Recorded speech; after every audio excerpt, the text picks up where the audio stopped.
তারা যারা ধরুন চলে যাচ্ছেন, তারা তো গিয়ে এখানে অভিষেক বন্দ্যোপাধ্যায় বলেছিলেন যাতে ছড়ি ঘোরাতে না পারেন আমরা সেই ব্যবস্থা করব। এবার সায়ন্তনদা আমাকে বলুন, সায়ন্তনদারা এত খেটে মরলেন, এবার এই যে যারা এলেন, যারা সায়ন্তনদার ভাষায় অভিযুক্ত কিন্তু দোষী না, তারা কি ছড়ি ঘোরাবেন না অন্য কিছু ধরে ঘুরিয়ে দেবেন?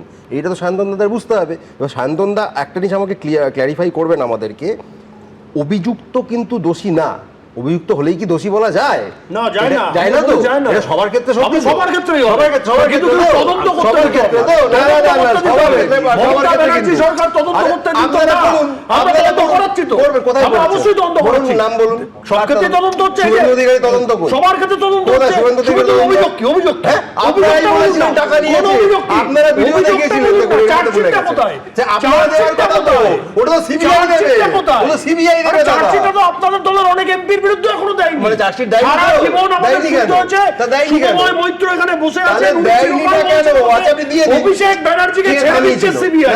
কোন অ্যাডজাস্টমেন্ট আছে? ব্যানার্জি চিরকাল বলে গেছে আমাদেরকে। তাহলে অভিষেক ব্যানার্জি কি বিজেপিতে ঢোকার জন্য বলছি তো। আমি দাদা চারটে নাম বলছি, শুভেন্দু অধিকারী, আমি অভিষেক ব্যানার্জি বলছি। অভিষেক টাকা নেওয়ার ভিডিও দেখাননি, যাদের টাকা নেওয়ার ভিডিও দেখিয়েছি। টাকা নেওয়া কি গরু পাচারের অভিযোগ আছে অনেক বড়। সেটা প্রকাশ সিংহের বিরুদ্ধে আছে, বড় বড় অভিযোগ আছে। প্রকাশ সিংহের বিরুদ্ধে প্রকাশিকের কথা যখন হলো, আমি সায়ন্তনদাকে একটা বক্তব্য আপনাদের সামনে রাখছি, সেটা হচ্ছে আলিপুরদুয়ারের বর্তমান বিজেপি বিধায়ক পরিতোষ দাসের। পরিতোষ দাস বলছেন কোট আনকোট, নিশ্চয়ই কিছু একটা ভাবনা থেকে নেতৃত্ব এটা করেছেন। আগে প্রকাশচিক বড়াই সহ বিরোধী নেতাদের দুর্নীতি সম্পর্কে আমাদের জানা ছিল, কিন্তু তারা কতটা দক্ষ এ নিয়ে আমার কোনো জ্ঞান নেই। কতটা দক্ষ সায়ন্তনবাবু? দেখুন, দক্ষতা থাকতে পারে, দক্ষতা থাকবে। আমাদের প্রশ্ন ইঙ্গিত করছেন যে এত দ্রুত বিজেপিতে ঢুকে পড়লেন। পুরো স্টেটমেন্ট আমি জানি না, দক্ষতা সম্পর্কে কি বলেছেন এটাই স্টেটমেন্ট। হ্যাঁ, তা তো বোঝা যাচ্ছে তো, পুরো রেকর্ডটা চলে বুঝতে পারতাম। কিন্তু আমার বক্তব্য ক্লিয়ার, তদন্তের সঙ্গে এই জয়েনিং এর কোনো সম্পর্ক নেই। তদন্ত শুরুই হয়নি, প্রকাশিক বড়াই তদন্ত তো শুরুই হয়নি। যে কোন দিকে যদি অভিযোগ থাকে সবার বিরুদ্ধে হবে। অভিষেক ব্যানার্জি বলতো অভিযোগ আছে না নেই? আচ্ছা, প্রকাশিক তদন্ত হবে। অভিযোগ আছে না নেই? আছে তো অভিযোগ। যদি অভিযোগ থাকে অবশ্যই আছে না নেই? তাহলে কি আমি কি আমি জাজ, আমি আইনদার কি মিথ্যে? আমি জাজ না, বাকিদের ক্ষেত্রে কি? আমি কি মমতা ব্যানার্জি? বাকিদের ক্ষেত্রে কি? তাহলে বাকিদের ক্ষেত্রে কি? যারা তৃণমূলে রয়েছে তাদের ক্ষেত্রে কি? যতজন যাই আছে কোন দল? আপনারা তো বলতেন তৃণমূলে সবাই চোর, বলতেন তো। সবার বিরুদ্ধে তদন্ত হবে প্রয়োজন। কোথায় হলো? আসল তৃণমূল, নকল তৃণমূল, যারা বিজেপিতে করে অভিযোগ। আপনি তো বলতেন। না, আমি তো আজকেও বললাম। আপনি তো বললেন তৃণমূল মানে সবাই চোর। সবাই চোর মানে কি? একজন দুজন তিনজন এক্সেপশন হতে পারে। বেশ, অনির্বাণের কেমন লাগছে যে একেবারে তৃণমূলের রাস্তাতে, আমি বলছি যে এ তো তৃণমূল ঠিক যে রাস্তাতে একেবারে নৈতিকতার তোয়াক্কা না করে, চক্ষু লজ্জার তোয়াক্কা না করে বিরোধী শূন্য করার রাস্তায় হেঁটেছিল, এত দ্রুত অনির্বাণ খেলাটা পাল্টে যাবে তোমরা দুঃস্বপ্নেও ভাবতে দেখুন, এখানে খেলাটা অনেস্টলি বলতে পাল্টে গেছে, এটা ঠিক। এবার হওয়ার কথা ছিল আমাদের ডিসঅ্যাডভান্টেজ। এখানে যা দেখছি ডিসঅ্যাডভান্টেজ বিজেপির হয়ে গেছে।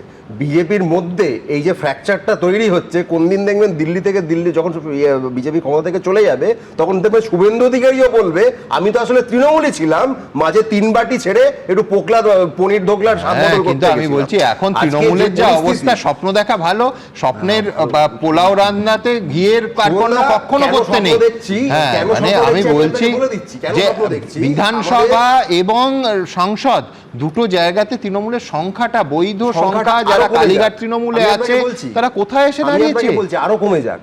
তারপরেও মাত্র গত পরশু আমাদের ছাত্র যুবদের মিছিলে সায়ন্তনদারা যে লুম্পেন ফোর্স লেলিয়ে দিয়েছিলেন, আমরা ওখান থেকে স্বপ্ন দেখছি। স্বপ্ন আমরা রাস্তার লড়াই থেকে দেখছি। কোনো বেঈমানদের আসন কোথায় গেল না গেল আমাদের কিছু যায় আসে না।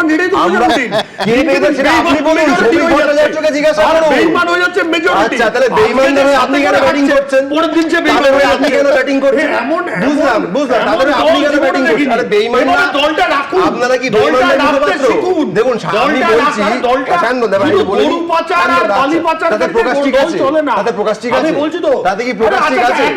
একটা পৃথিবীতে একটা দল খুঁজে বার করুন, এখানে বিশ্বনাথ দা এবং সুময় দার মতো আছেন, সুমন দা তো আছেনই, যারা ক্ষমতা থেকে বিদায় নেওয়ার 48 ঘন্টার মধ্যে উঠে গেছে।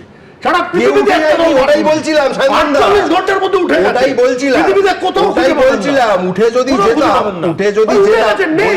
বলতে দিন আমাকে বলতে দিন উঠে যদি যেতাম সমীর এক সেকেন্ড আমাকে কমপ্লিট করতে দিন দাদা আমাকে কমপ্লিট করতে দিন উঠে যদি যেতাম ওই গত বর্ষ আমাদের বাচ্চা ছেলে মেয়েদের মিছিলে ওইভাবে লুম্পেনদের লেলিয়ে দিতে হতো না।